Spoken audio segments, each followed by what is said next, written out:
있을 곳이 없음이로라 라는 제목으로 하나님 말씀 전하겠습니다. 예전의 일인데요. 한 70년대 어느 산골 시골 교회에서 이 성탄절을 맞아서 새벽송을 돌 때 있었던 일이랍니다. 그 교회 성도들이 또 청년들 학생들이 또 무리를 지어서 그 마을 곳곳 집을 돌면서 새벽송을 부르고 있었어요. 그러다가 어느 집 앞에 이르러서도 새벽송을 불렀는데 그 집은 마침 교회에 다니지 않는 할아버지 할머니가 사시는 두 분만 사시는 그런 집이었습니다. 찬양 대원들이 새벽송을 불렀어요. 고요한 밤 거룩한 밤이에요. 끝에 이렇게 불렀죠. 아기 잘도 잔다. 처음에 들을 때는 가만히 있었는데 마지막 이 구절을 부를 때 갑자기 현관문이 벌컥 열리며 할아버지가 화낸 목소리로 이렇게 말했답니다. 어른이 자고 있는데 이게 무슨 짓이야? 기분이 나빴던 거죠. 할아버지 할머니가 주무시는데 아기 잘도 잔다 그런 찬양을 불렀어요. 깜짝 놀란 대원들이 이번에는 정말 아기를 키우고 있는 집에서 그곳에서도 새벽송을 이제 자신 있게 불렀어요. 고요한 밤 거룩한 밤. 아기 잘도 잔다. 이 구절이 끝날 때쯤에 갑자기 그 집에서 아기 울음소리가 들리기 시작하고 불이 켜지고 성난 아주머니 목소리가 들렸어요. 아니 이제 겨우 재웠는데 왜 이렇게 시끄럽게 해서 아기를 깨우는 거예요? 알고 보니 그 집도 교회를 다니는 집이 아니었던 것이죠. 지금 우리는 상상도 못할 일이죠. 코로나 때문에라도 이번 성탄절 아마 새벽송 어려울 것 같은데 코로나가 아니더라도 이렇게 믿지 않는 아무 집에서나 새벽송을 부르다가는 요즘 같아서는 큰일 치릅니다. 우리 교회도 정통적으로 새벽송 돌고 있는데 어디를 도냐면요. 신청받은 집만 돌아요. 새벽송 우리 집 와주세요라고 신청받은 집만 우리 청년부 또 중고등부가 해마다 이렇게 새벽송을 돌았어요. 주로 목사님 가정, 또 우리 장로님 가정, 또 교인들 중에 신청하신 가정만 돕니다. 다른 집 소리 들릴까봐 그 집 문 앞에서 문 열어놓고 그 사람 나오게 하고 조용하게 부르고 그러고 갔죠. 여기처럼 오늘 예화처럼 이렇게 아무 집에 가서나 이렇게 새벽송 불렀다가는 큰일 나게 됩니다. 그런데요, 여러분 그거 아시나요? 옛날에는 아주 옛날에는 그런데 이런 일이 흔했던 때가 있었어요. 언제였느냐면요. 여러분 야간 통행 금지령을 혹시 알고 계세요? 이 자리에 앉아 계신 분들은 뭐 다 모른 척하고 계셔요. 다 그렇게 나이 드시는 것 같은데. 우리 때만 해도 야간 통행 금지가 있었죠. 몇 시부터 몇 시까지인가요? 밤 12시부터 새벽 4시까지. 근데 여러분 이거 아세요? 이 야간 통행 금지 최초 시작이 언제부터 시작되는지 아십니까? 저는 이 박정희 대통령 제3공화국 시작할 때 시작이 된 줄 알았는데 알고 보니 그렇지가 않았어요. 언제부터 시작되냐면요. 그 역사가 꽤 깊습니다. 언제냐? 1945년 9월 7일. 그때만 해더라도요. 이 나라에 정부가 구성되지 않아서 미국 군인이 다스리던 때요. 미 군정 치하예요. 미 군정 치하 최고사령관 하지 중장이 이 땅에 통행금지령을 선포했던 거예요. 그렇게 시작된 것이 이 땅 이후 37년간 6.25 전쟁도 거치고 6.25 전쟁 거치면서 전국으로 확대됐고 6.25가 끝나고 나서도 전국적으로 37년간 이 통행금지가 이 땅에 있게 됩니다. 그럼 여러분 이 통행금지가 어떻게 해제됐는지 아셔요? 어떻게 폐지됐느냐? 우리가 상식적으로 생각하기는 이것도 민주화 운동의 결과로 이 통행금지가 풀렸지 않았을까라고 생각하는데 실제로는 그렇지 않아요. 실제로는 어떻게 폐지가 됐냐면 기억하시나 모르겠어요. 88 올림픽 준비하면서 우리 길거리에 많이 있었던 보신탕집 정리하는 중에 이 통행금지도 같이 폐지를 하게 됩니다. 그러니까 전혀 국민의 편의를 위해서 한 게 아니라 88 올림픽 때 외국에서 많은 손님들이 오게 될 텐데 야간 통행금지가 있으면 정치의식 수준이 미개한 나라로 오판할까봐 그래서 당시 여당인 민정당이 적극 검토한 후에 국회에서 만장일치로 폐지 결정하게 된 게 이 통행금지예요. 우리 어떤 국민들의 요구로 된 게 아니었어요.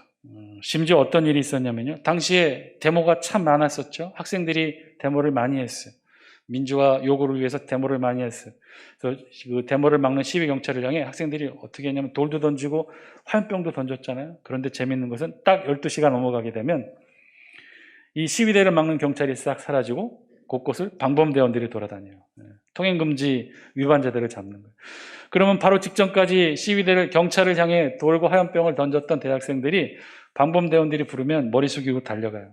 그리고 조용히 군말 안고 트럭에 타서 파출소에 다음날 새벽까지 갇혀 있다가 그다음에 직결 심판을 받고 벌금 내고 풀려나게 되는 게 이 통행금지였어요.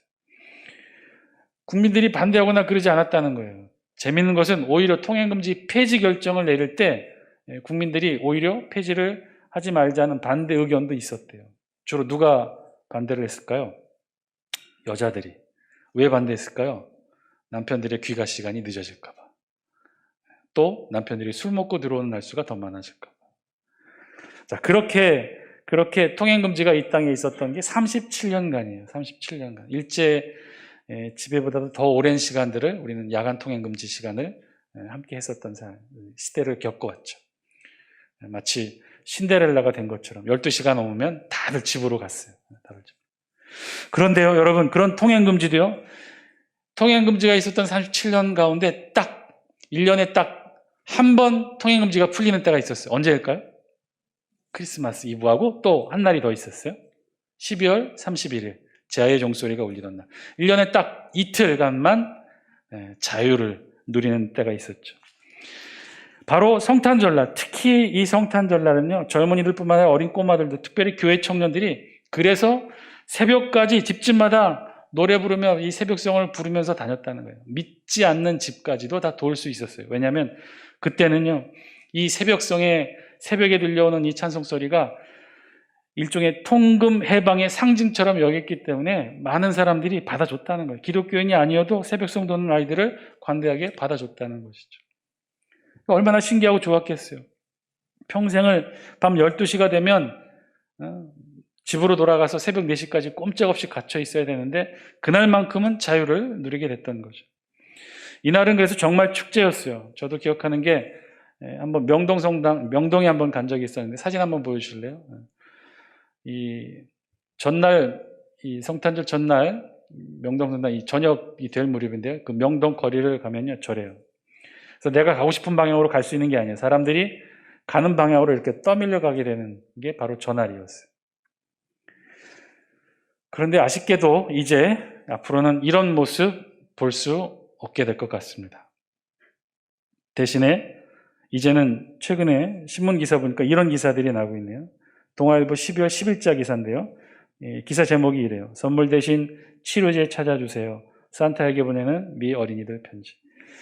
내용인즉 그래요. 산타에게 미국 어린이가 편지를 보내는데 그 내용이 이렇다는 거예요. 산타 할아버지, 올해 크리스마스에 저는 갖고 싶은 게 없습니다. 이렇게 시작해요.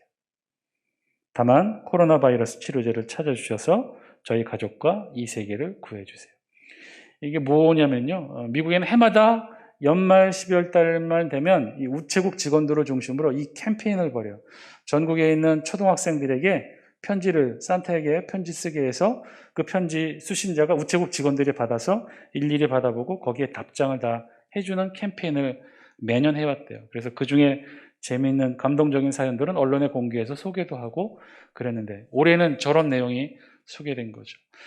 원래 아이들이 자기 받고 싶은 선물 적는 날이 전날이에요. 저렇게 해서 선물을 적어서 우체국 직원들에게 보내면 우체국 직원들이 가능한 한 비슷한 선물 보내주기도 하고 이런 캠페인을 벌였던 거예요. 그런데 올해는 아이들이 하나같이 저렇게 썼다는 거예요.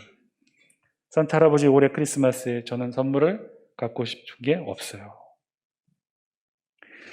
그런가 하면 동아일보 12월 15일자 기사는 또 이런 제목의 기사가 실렸어요. 제목이 이래요. WHO의 착한 거짓말. 산타는 코로나 면역 갖춰 선물 줄 수 있어. 이렇게 얘기했다. 내용인즉 저분이 누구냐면요. 사진 속의 주인공이 WHO 국제 세계 보건기구의 코로나 현장 조사 책임자 마리아 벤코커브 박사인데요. 이 사람이 하는 일은 우리 중대본에서 매일 이 코로나 상황 브리핑하듯이 언론 기자들 앞에서 매일같이 전 세계 코로나 상황을 매일 알려주는 이 역할을 했던 거예요. 오늘 날짜로 전 세계 확진자가 몇 명이고 사망자가 몇 명이라는 걸 계속해서 언론 앞에서 이야기를 하던 때에 그날도 마찬가지로 그렇게 암울한 이야기로 몇 명이 확진됐고 몇 명이 죽었다는 소식을 세계 언론 기자들 앞에서 브리핑으로 하고 있었을 때에 그때 한 기자가 유독 한 기자가 이런 질문을 돌발적으로 했다고요. 어떤 질문을 했느냐? 이번 성탄절에도 산타크로스가 선물을 나눠줄 수 있을까요? 이게 전혀 예측되지 않은 질문이죠. 당황스러운 질문이죠. 아마 이 기자도 매일같이 이런 암울한 소식을 전하는, 또 그것을 받아서 기사로 쓰는 이 상황이 암담했겠죠. 그래서 하도 답답한 마음에 그 WHO 직원에게 이런 질문을 했던 거예요. 산타크로스가 올해도 선물을 나눠줄 수 있을까요? 그런데요, 이 질문을 받은 이 현장조사 책임자 박사가 아주 진지하게 답변을 했어요. 이렇게 답변을 했다는 거예요. 걱정하지 않아도 됩니다.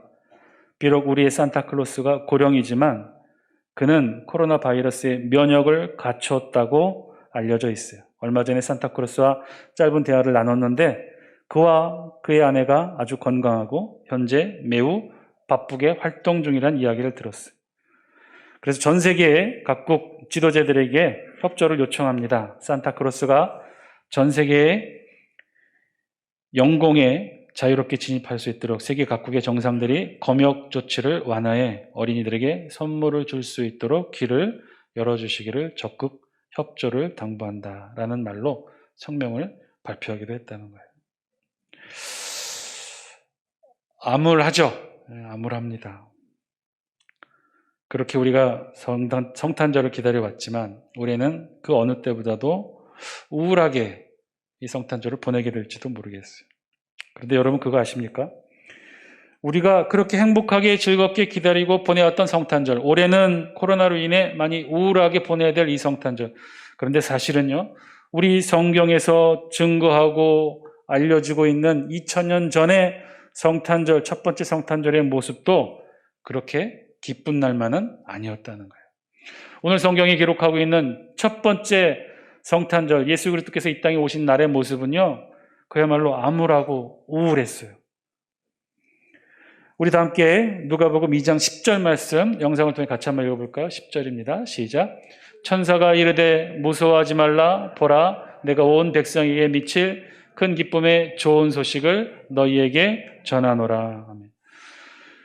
우리가 읽지는 않았지만 10절에 보면 이렇게 표현하고 있다는 거예요. 천사가 그것도 목동들에게 이렇게 기쁜 소식을 전했어요. 어떤 소식을 전했느냐? 온 백성에게 미칠 큰 기쁨의 좋은 소식이라고 예수님이 이 땅에 오신 사건을 이렇게 전하고 증거했다는 거죠. 그런데요, 도대체 이 천사가 증거하는 것 같이 도대체 무엇이 기쁘다고 하는 것일까요? 왜냐면요, 오늘 우리 본문에 기록된 예수님의 2000년 전 이 땅에 오시는 모습은요, 하나도 기쁜 모습이 아니었어요. 오히려 우울하고 슬픈 그 자체였어요. 그런데 우리 성경은 도대체 왜 온 세상에, 온 백성에게 미칠 큰 기쁨의 좋은 소식이라고 이 예수님의 오심의 사건을 설명했을까요? 이 땅에 오신 예수님, 오늘 성경의 기록에 의하면요, 누울 자리 하나 없는 말구요, 즉 말먹이통에 예수님을 놓은 상황이에요. 자신이 살던 편안한 집에서 출산한 상황도 아니었어요. 만삭의 몸을 이끌고 먼 길을 떠나 베들레헴 작은 마을 마국간에 아이를 낳게 됩니다. 옆에는 출산을 도와줄 산모도 없었고요. 가족도 없었어요. 주위 가족의 따뜻한 축하도 한 대도 없었고 따뜻한 물조차 제공받지 못한 상태에서 이 추운 겨울 마국간에서 예수님은 그렇게 마리아의 산고의 고통과 함께 이 땅에 오셔요. 이 상황 어디를 보더라도 사실은 기쁜 상황이 아니죠. 그런데 천사가 말했다는 거예요. 온 백성에게 미칠 큰 기쁨의 좋은 소식을 너희에게 전하노라. 도대체 오늘 성경이 증거하고 있는 2000년 전 예수님께서 이 땅에 오신 온 백성에게 미칠 기쁜 이 좋은 소식은 어떤 거죠? 오늘 우리 성경 1절로부터 7절에 있는 말씀은요, 그 진짜 숨겨진 기쁨의 이유를 역설적으로 우리 성경이 기록하고 있어요. 우리 다 함께 1절 말씀, 우리 영상을 통해 같이 한번 읽어볼까요? 시작.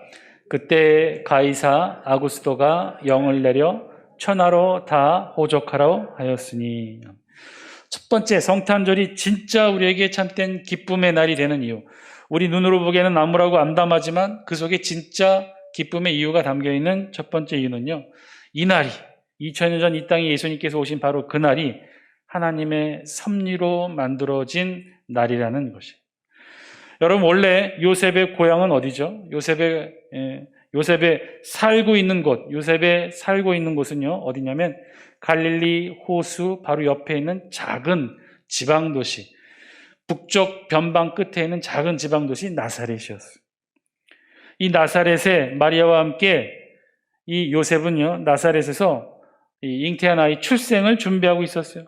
그래서요, 여러분, 만약에 아무 일이 없었다면, 오늘 본문에서 증거하고 있는 이 사건이 없었다면 아마도 예수 그리스도의 출생 사건은 베들레헴이 아니라, 남쪽 지방 베들레헴이 아니라 북쪽 나사렛 지방에서 이루어졌을지도 몰라요. 여러분, 만약에 그랬다면 성경의 역사가 달라졌겠죠. 왜냐하면 구약 예언의 성취가 이루어지지 못했기 때문에. 구약에는 뭐라고 증거하고 있습니까? 예수님이 어디에서 태어난다고 증거하고 있나요? 우리 다 함께 미가서 5장 2절 말씀 같이 한번 읽어볼까요? 함께 읽습니다. 시작.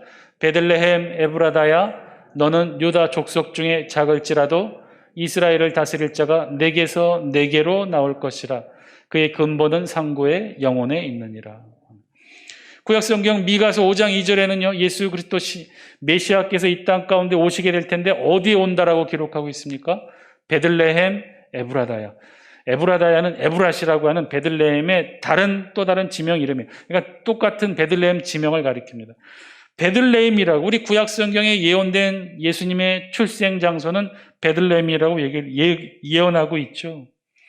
하나님은 이 예언의 말씀대로 성경의 말씀을 이루시기 위해 요셉과 마리아가 지금 거주하는 것은 북쪽 변방 나사렛이지만 이 구약의 예언의 말씀을 이루시기 위해 하나님이 지금 하나님의 섭리의 손길로 이들을 움직이고 있었던 거죠.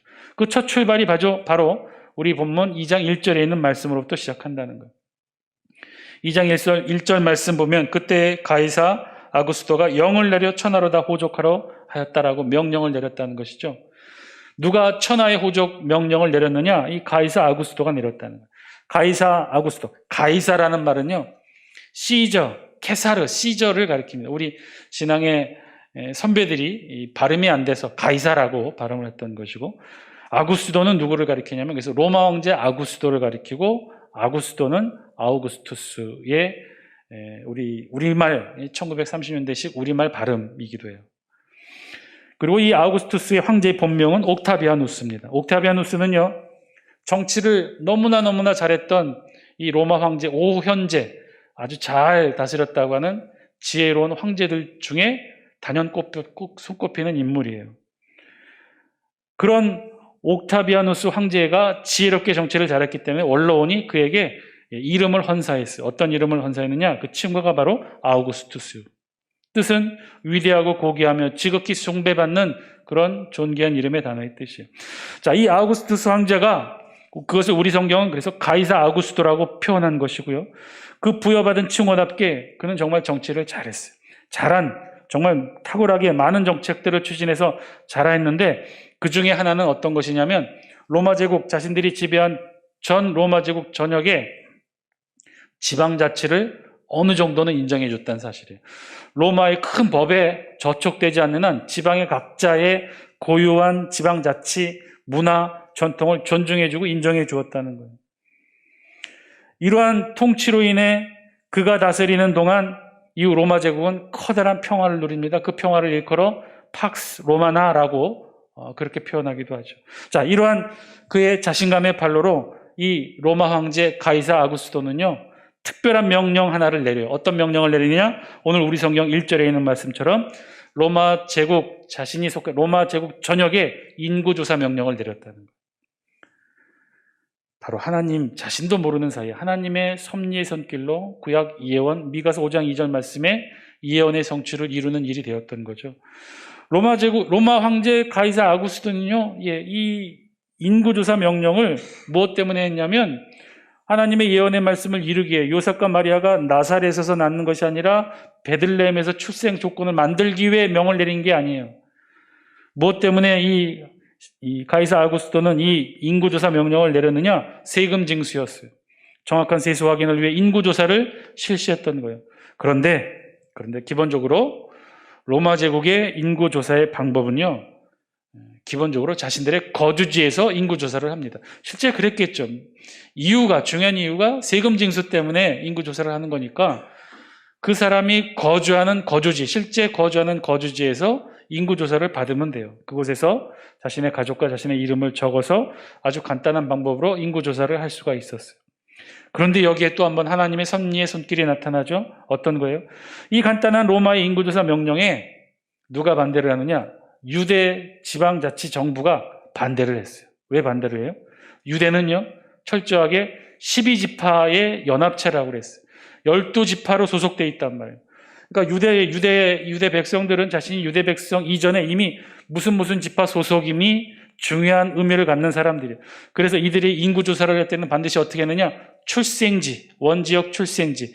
그래서 하나님이 자신의 지파에게 허락된 땅으로 가서 자신의 출생지에서 지파와 함께 자신의 소속을 알려주는 것이 인구조사 방법이에요. 그러니까 인구조사 방법이 틀렸죠. 로마는 실제 거주 지역에서, 유대 정부는 출생지에서. 로마 정부가 어떻게 했을까요? 아까도 말씀해 드렸다시피 이때가 가이사 아구스도가 다스리던 때예요.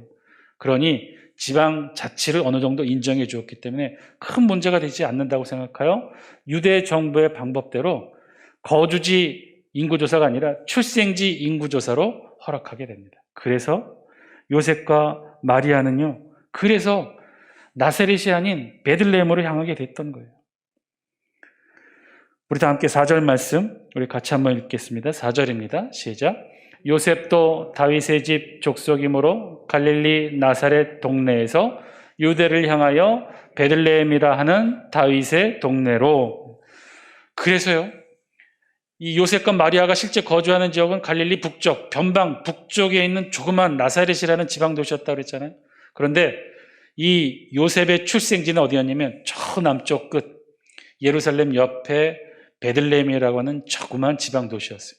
저 나사렛에서 베들레헴까지 가려면요, 직선거리로만, 지도상의 직선거리로만 145km예요. 그 길을 요셉과 마리아가 가는 거예요. 만삭의 몸으로 가는 거예요. 만삭의 몸으로 여행이 사실상 불가능했지만 모든 어려움을 이겨내고 나사렛에서 베들레헴으로 요셉과 마리아는 가게 되는 거예요. 그렇게 해서 하나님의 이 말씀, 미가서 5장 2절의 말씀의 성취가 이루어지게 되었던 거죠. 자, 이것이 성탄절이 우리에게 진짜 참된 기쁨이 되는 이유이게 돼요. 왜냐하면 성탄절은요, 바로 이렇게 하나님의 섭리로 만들어진 날이었기 때문에 그래요. 자연적으로 우연히 만들어진 그런 사건이 아니었다는 거예요. 하나하나 하나님의 섭리로 이루어진 사건이에요. 심지어 어떻게 이 사건을 만들어내셨어요? 하나님이 로마 제국을 움직인 거예요. 가이사 아구스도를 움직였던 거예요. 유대 정부를 움직였던 거예요. 그렇게 해서 예수님의 탄생이 나사렛이 아닌 베들레헴에서 이루어지게 됐던 거예요. 하나님의 치밀한 계획으로 세계 역사를 움직여 만들어진 날이 바로 성탄절이라는 거죠. 이 세상 모든 것이 하나님의 주권 하에 있음을 오히려 이 성탄절은 드러내고 만천하에 알리는 날이 되었다는 거예요. 이 세상 모든 것이 하나님의 계획과 의도하에 이루어지고 있음을 보여주는 날이 바로 성탄절이라는 것이죠. 그래서 그날을 기뻐하라는 거예요. 그래서 천사가 온 땅에 기뻐하심으로 이 날을 기쁨의 날이라 외치고 선포했던 것이죠. 사랑하는 장숙기 성도 여러분, 이 날이 이런 이유로 기쁨의 날이 됐던 것처럼 동일하게 똑같이 그리고 하나도 틀림없이 이 자리에 앉아있는 저와 여러분 모두를 하나님이 그렇게 하나님의 섭리로 만들어가는 것임을 상징적으로 또한 보여주는 것이 성탄절의 참된 기쁨의 의미인 줄 믿습니다. 그래서 기쁘다는 거예요. 세계 역사를 움직여 우리 삶을 하나님이 성탄절을 만드신 것처럼 그렇게 이끌어 가시겠다는 거예요. 하나님의 역사의 주관 속에 우리를 하나님께서 포함시켜 주시겠다는 거예요. 이 날을 기뻐하는 우리 모두를, 우리 자녀들을, 우리의 가정을, 우리의 삶의 터전을 하나님이 그렇게 만들어 가시겠다는 거예요. 2000년 전 이 땅에 예수 그리스도의 탄생을 하나님이 세계 역사를 움직여 그날을 만들으셨던 것처럼 이 자리에 앉아있는 저와 여러분들의 구원의 사건들도 하나님이 그렇게 이 세상 역사를 움직여 하나님이 그렇게 만들어 가실 거예요. 우리 안에도 그 구원의 역사가 이루어지고 성취되어질 것으로 하나님이 만들어 가실 거라는 거예요.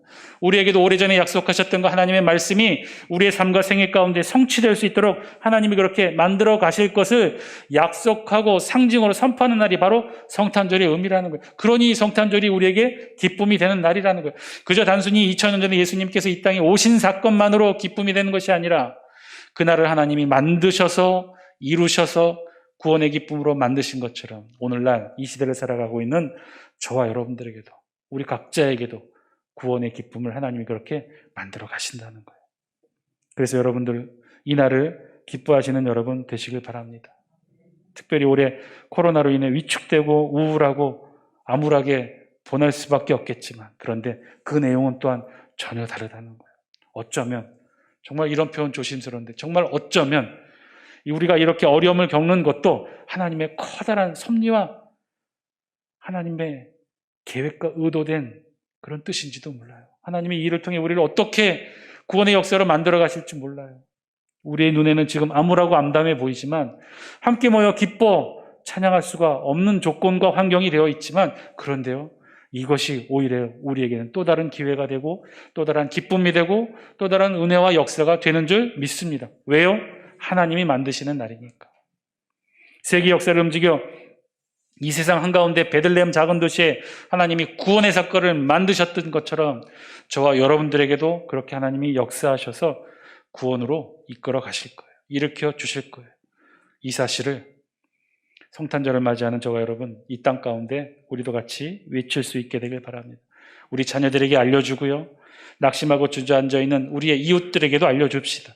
병상에 누워있는 우리 환우들에게도 알려주고요, 이 땅 많은 이들이 우울하고 암담하게 보내는 이 땅 많은 이들에게도 기쁘게 당당하게 이 성탄의 기쁨을 우리가 외치고 증거합시다.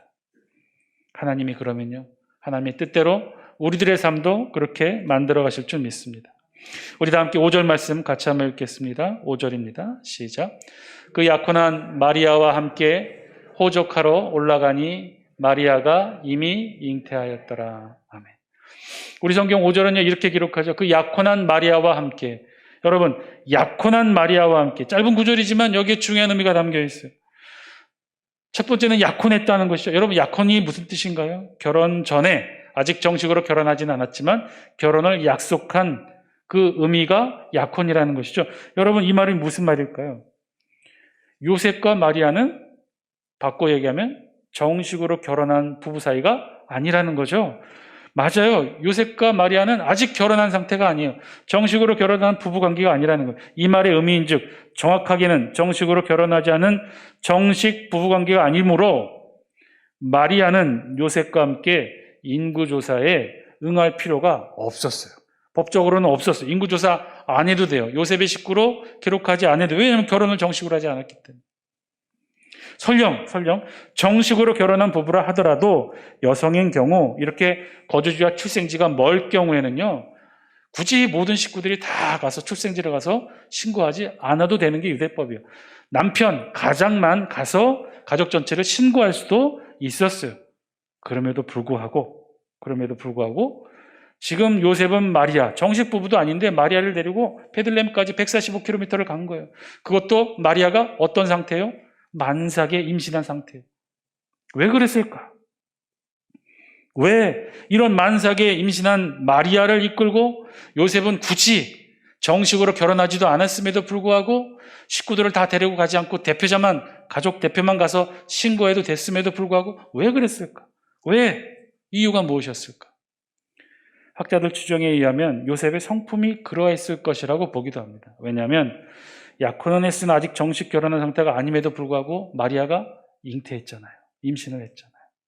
그런데 그 전까지 요셉이 마리아 옆에서 약혼한 상태로 지켜주었는데, 그런데 요셉이 출생신고 인구조사로 남쪽 베들레헴으로 가 있게 되면 지금 나사렛에 임신한 마리아 혼자 있게 되는 상황이죠. 마을 사람들의 비난과 멸시를 당할 것을 우려했기 때문에 요셉이 굳이 어렵고 힘들지만 만삭의 마리아를 데리고 함께 인구조사 여행, 베들레헴까지 여행을 동반했을 것이라 그렇게 추정을 해요. 자, 그런데 어쨌든 이유 여하를 막론하고 결국은요, 이 일 또한 하나님의 섭리의 역사라는 거죠. 그렇게 하나님이 요셉을 움직이셨던 거죠. 요셉의 마음을 움직였던 거죠. 정식 결혼한 상태도 아니었어요. 그저 요셉 혼자 가서 신고하면 돼요. 그런데 하나님이 요셉의 마음을 움직인 거예요. 불안한 마음을 주셨던 거죠. 그래서 만삭의 마리아를 데리고 베들레헴까지 여행을 하고, 그래서 결국은 구약의 예언의 말씀을 하나님이 이루어지게 하시죠. 우리 다 함께 7절 말씀 영상을 통해 함께 읽습니다. 시작. 첫 아들을 낳아 강보로 싸서 구유에 누였으니 이는 여관에 있을 곳이 없음이로라. 아멘. 자, 성탄절의 진짜 중요한 의미는 바로 이 마지막 7절 말씀에 있죠. 예수님이 이 땅에 오셨는데 그 장소가 어디라는 거예요? 구유, 말구유. 구유는요, 가축에 먹이를 넣어주는 여물통을 의미합니다. 그리고 진짜 이 말도 안 되는 암울하고 우울한 상황이 우리에게는 더 없는 기쁨과 축복이 되는 이유는요, 오늘 말씀 마지막 구절 마지막에 있는 표현이에요. 첫 아들을 낳아 강보로 싸서 구유에 누였으니 이는 여관에 있을 곳이 없음이로라. 왜 예수님이 말구유, 말 여물통 위에 첫 출생의 자리를 그곳에 두어야 했는지 그 이유를 우리 성경은 이렇게 표현해요. 이는 여관에 있을 곳이 없음이로라. 그렇게 예수님이 말구유에 가축의 여물통에 몸을 누이신 이유가 여관에 있을 곳이 없었기 때문에 그렇다는 거예요. 여관에 있을 곳이 없다는 것은요, 여관에 다른 사람들로 가득 찼다는 의미이고 동시에 다른 여관도 사람들로 가득 차 있기 때문에 요셉과 마리아가 여관에 묵을 방이 없었다는 뜻이겠죠. 그랬을 거예요. 여러분, 베들레헴은요, 그 이름의 뜻이 베트레헴이라고 그랬어요. 베트는 집이고요, 레헴은 이 빵을 가리킵니다. 그러니까 빵집이에요. 떡집이에요. 예루살렘에서 8km 떨어진 조그만 시골의 작은 도시였어요. 주로 빵을 많이 만들어서 예루살렘에 공급하는 역할들을 했어요. 그런데 그런 작은 동네이지만 바로 이곳이 누구의 출생지였냐면 다윗의 출생지였어요. 다윗이 나고 자란 곳이 바로 이 베들레헴이었어요. 그래서 이 베들레헴 작은 도시지만 이곳에 유다 지파 출신 사람들이 많이 있었고 이들이 여러 가지 각종 전란을 피해 이스라엘 전역에 흩어져 살게 되었죠. 그래서 호적을 하게 될 때는 이 전국에 흩어져 있던 베들레헴 출신 유다 지파 사람들이 다 이 작은 도시로 몰려들게 되었다는 거예요. 그래서 여간의 사람들로 가득 차게 되었다는 것이죠. 성경이 그 사실을 우리 성경이 증거하고 있는데 그럼에도 불구하고 오늘 말씀을 통해 한 가지 더 알 수 있는 사실은 그랬다는 거예요.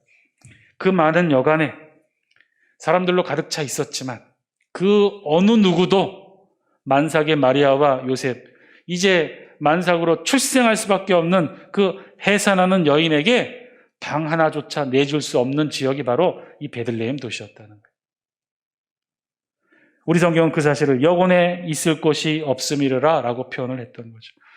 오늘 성경 구절은요, 그 사실을 알려주고 있었던 거예요. 추운 겨울 만삭에 임신한 마리아에게 그 누구도 양보해 줄 수 없었던 것이 베들레헴이었다는 거예요. 그곳에 우리 예수님이 오셔요. 그것도 말구유에 오십니다. 사랑하는 장수께 성도 여러분, 그랬죠. 암울했습니다. 2000년 전 이 땅에 예수님이 오신 그 모습은 암울했어요. 임신하여 해산을 하고 있는 한 여인에게 방 한 칸 내어주지 못하는 그 땅에 우리 예수님이 오셨던 거예요. 그렇게 이 땅에 오신 예수님, 암울하게 2000년 전에 이 땅에 오신 예수님, 그런데요, 그 암울함이 우리에게는 행복이 되고 축복이 됩니다. 여관에 예수님이 있을 곳이 없어서 결국 우리 예수님이 가장 낮고 낮은 짐승의 여물통에 예수님이 첫 이 땅에 오신 그 자리가 되었기 때문에 이 세상이 크고 화려한 곳에는 예수님이 없었다는 거예요. 결국 예수님이 오신 자리는 가장 낮고 낮은 자리에 오시게 되었다는 거예요. 힘 있는 자의 자리, 돈 많은 자의 자리, 부자의 집에 예수님이 오시지 않았어요. 가장 낮고 낮은 곳, 너무나 낮고 낮아서 짐승의 여물통에 예수님이 오시게 되었다는 거예요. 결국 이것이 우리에게는 축복이요, 행복이요, 기쁨이 된다는 거예요. 왜냐? 그래서 예수님이 우리에게 오신 이유가 되었는데 왜 우리에게 오시게 되었느냐? 부자의 집에는, 좋은 곳에는 있을 곳이 없었기 때문에. 사랑하는 장수께 성도 여러분, 오늘 우리에게 주신 하나님의 음성 저와 여러분들이 들을 수 있게 되길 바랍니다. 예수님이 이 땅에 오셨어요. 하나님의 아들 예수님이 이 땅에 오셨어요. 저 천상의 하늘에 올리는 예수님이 이 낮고 낮은 천한 땅에 오셨어요. 그런데 그곳이 어디냐? 말구유였어요. 크고 화려한 궁궐이 아니라, 멋지고 부유한 부자의 집이 아니라, 힘있고 능력 있는 자의 집이 아니라 허름한 여관 말구유에 예수님이 오십니다. 세상에서 가장 낮은 자의 모습으로 예수님이 오셔요. 가장 낮게 오셨기에, 그것이 우리에게 기쁨이 되는 이유는요, 가장 낮게 오셨기에 그 이상의 모든 사람들에게 예수님은 오심이 됩니다. 부자에게도, 가난한 자에게도, 잘난 사람에게도, 못난 사람에게도, 위대한 사람도, 비천한 사람도 다 기뻐할 수 있는 가장 낮은 곳에 우리 주님이 오셨다는 거예요. 그 주님의 오심으로 결국 우리에게는 기쁨이 되고 우리에게는 희망이 되고 우리에게는 소망이 되었다는 거예요. 여러분 상상해 보세요. 예수님이 부자의 집, 좋은 능력 있는 집, 잘생긴 사람들을 위해 찾아오셨다면 우리에게까지 오는 성탄의 기쁨은 없었을 거예요. 그런데 우리 예수님이 가장 낮은 정말 낮고 천한 짐승의 말구유 통해 오셨기에 그 이상의 모든 사람들에게 다 이 땅 가운데 구원의 기쁨이 되었다는 사실입니다. 사랑하는 장수교 성도 여러분, 그 주님의 오심이 이제 얼마 남지 않았어요.